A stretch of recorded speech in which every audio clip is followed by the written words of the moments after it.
Ako nga pala si Mr. Vicente Turing, the General Manager of Sultan Kudarat Coffee Ventures. Ito, tawag namin dito is social enterprise business. Kasi 30% business ito, binabalik natin sa community in a form of services.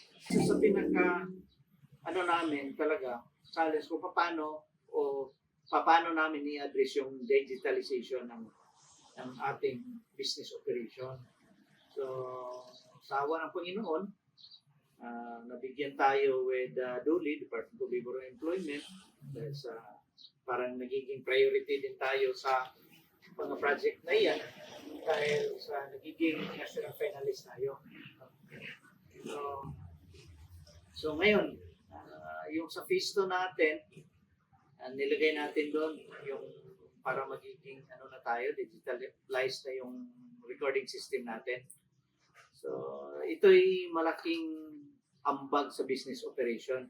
I am Princess Erica Moreno from Sultan Kudarat Coffee Ventures Incorporated. Yung improvement po sa pag-avail na Dolly mas napapadali po yung recording namin. Tapos, mas madali po namin nakikita yung sales namin.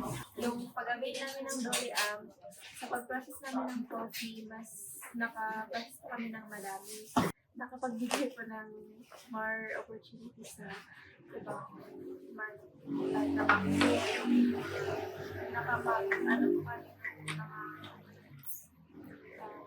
yung mga working student ko, yung sa pag wala silang pasok, nag-work ko sila dyan. Nakapag ng workers.